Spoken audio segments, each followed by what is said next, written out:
channel. My name is Zoe. Today I'm going to talk about how I am learning ASL, American Sign Language, in a small town. I'm going to talk about what I'm using, what my favorite resources are, and also what I know that I should be doing, but I'm not. So, let's get started. First, I want to start with a disclaimer that I am nowhere near fluent in ASL, and I should be teaching nobody except for possibly my own kids who I do teach because they're learning right along with me, and possibly my father because otherwise he won't learn at all. So now that we got that out of the way, let's talk about how I am learning ASL in a small town. And I say small town because there's a difference between living in a big town and learning ASL and living in a small town.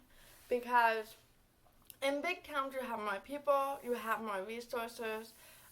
It's probably easier to find a deaf community in a bigger town, and that is one of the things we're going to talk about. So first, I want to talk about my favorite resources, and I have a list here so I don't forget anything. Obviously, we live in a digital age, and it is amazing. So my favorite resources are online. My favorite YouTube channels are Bill Vickers, or Vickers, however you say that. He is a deaf teacher in Sacramento, and he has great videos online on YouTube of some of his classes, and it has been an amazing resource for me. That being said, it is not a good resource for my kids to just kind of watch along with me. They do sometimes, but it's hard for them to follow because there's no sound whatsoever, and my younger ones can't read as well, and there's a lot of reading involved to use those videos. So my oldest will watch with me sometimes, and if I have it on, they might be sitting in there with me, but I'm never like, hey kids, let's watch one of these videos. They're also pretty long, but like I said, he is a college professor, and so it's a college type class. And I really enjoy it. It's a great resource, and it has helped me a lot. Highly recommend it if you're looking to learn ASL and using online resources.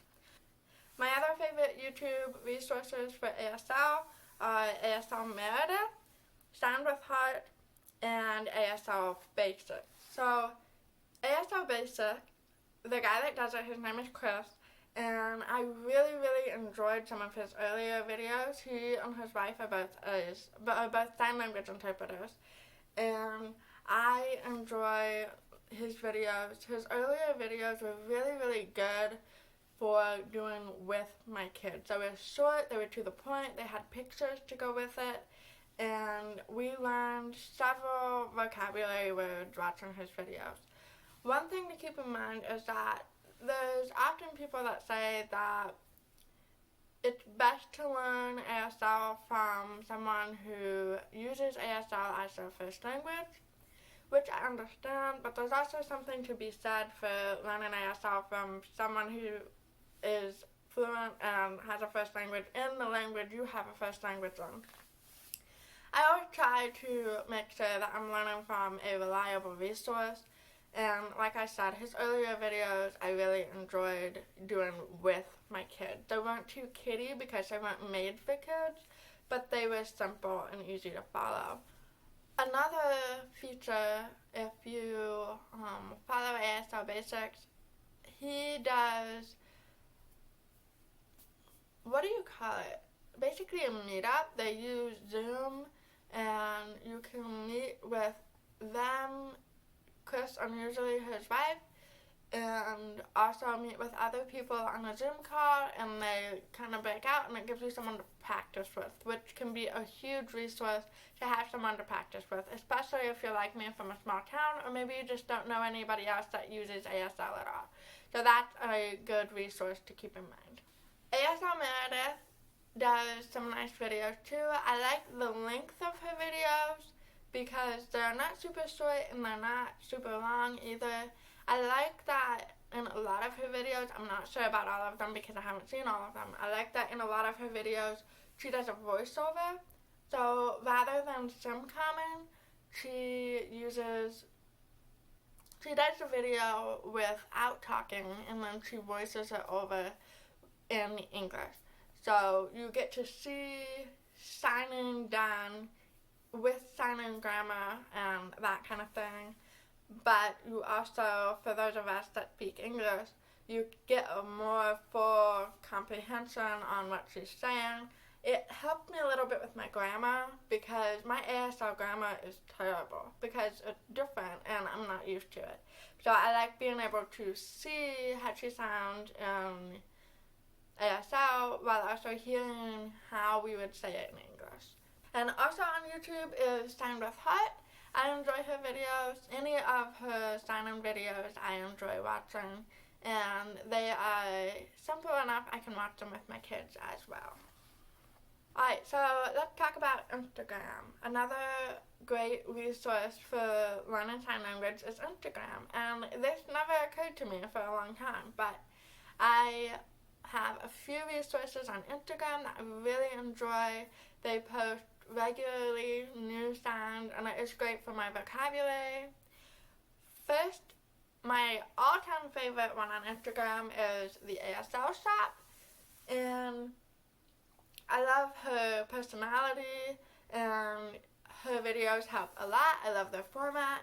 They're short, and I enjoy them. I learn a lot from them. So I highly, highly recommend the ASL Shop if you have Instagram. She is deaf, but also has a degree in sign language education, I think she said. And I highly recommend her for a resource for learning some new vocabulary. Also on Instagram, I enjoy What's That Sign? And she, I believe, is a sign language interpreter. I could be wrong.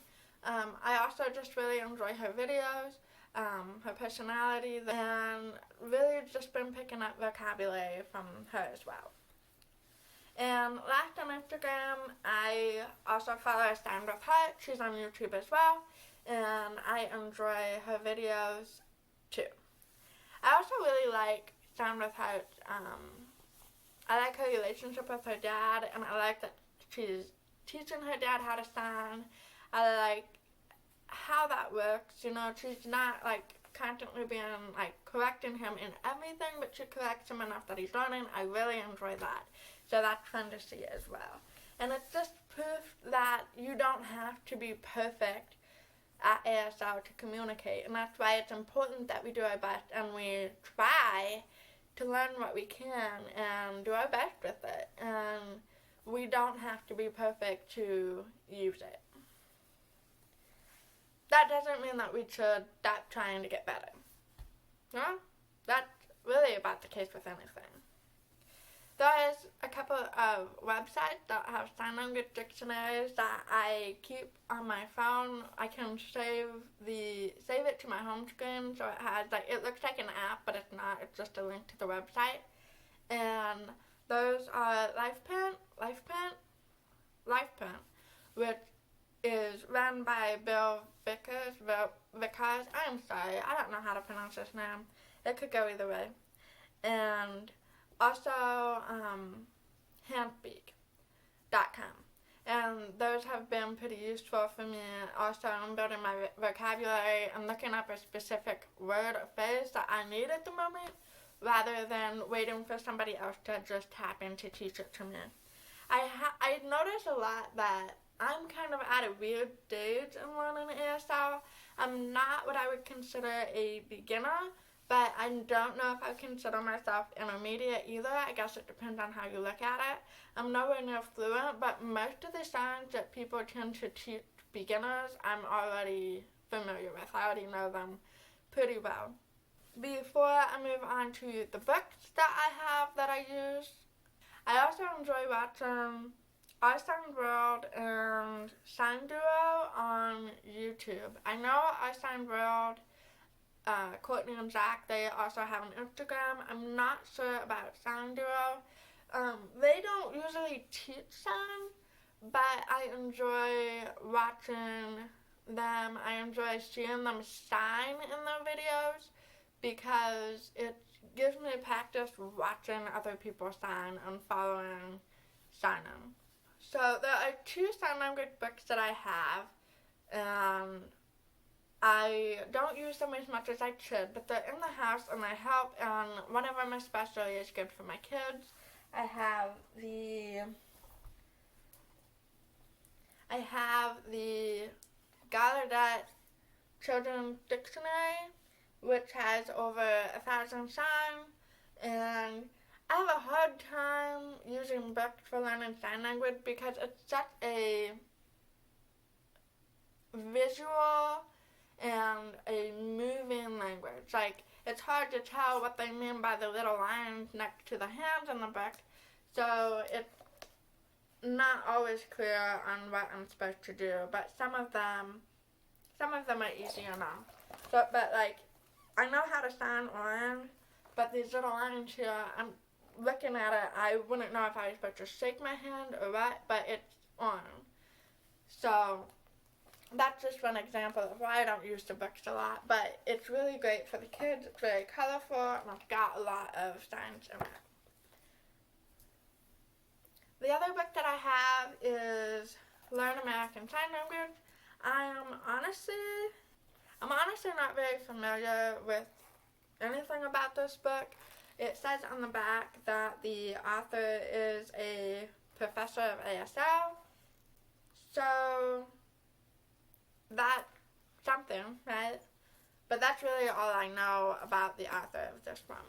So I used this one as well. It has a section about grammar, which I really need to sit down and read and focus on more. Alright, so now that we went over the resources I do like to use, let's talk about what I know I should be doing, but I'm not. The first thing that I should be doing that I'm not is finding a deaf community. And this is one of the things about living in a small town.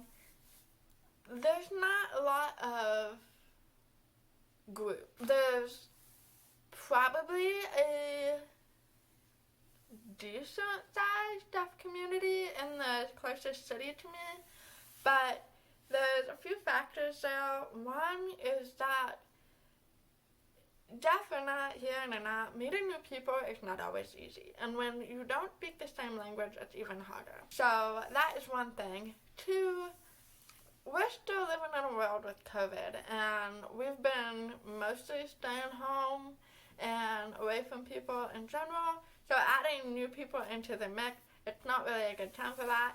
And three, it's just not convenient, and I know that's probably a lame excuse, but it's true. It takes time, and there's only so much time in a day, and there's still so many other things to do, and I'm hoping to eventually make my way into that, but for right now, it's not something that is feasible and workable for me. Number two is that I could be taking a class.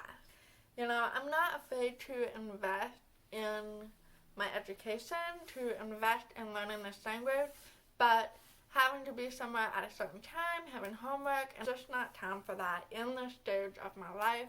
And on top of that, most classes that would be near me would be at the local college at the closest city.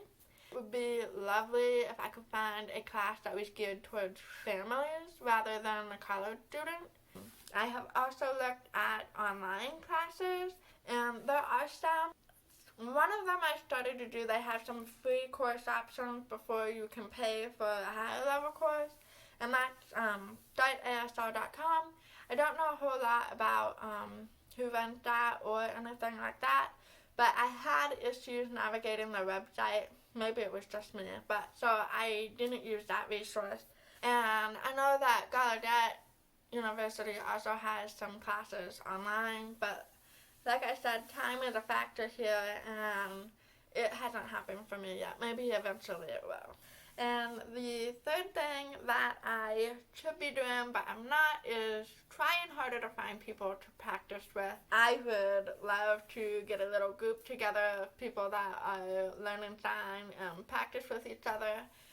I can fingerspell pretty well. I actually spend a lot of time just randomly fingerspelling things, words that maybe I'm thinking, or if I'm watching TV, and I'll just randomly spell words. It sounds weird, but it's a good way to practice my finger spelling. I've learned how to spell the town I live in really fast because every time I pass the water tower and see it on there, I'll sign it. So, you know, it's not perfect, but it's practice. I'm starting to ramble, so it is time to turn this off. I hope that this is helpful to other people that may be trying to learn sign language. And I am so, so thankful to all the people who give us the resources out there to learn outside of a college, outside of formal classes. I'm so thankful for you. Let me know if you are learning ASL and what resources you found that you liked, and leave those in the comments, and I will see you next time. Bye.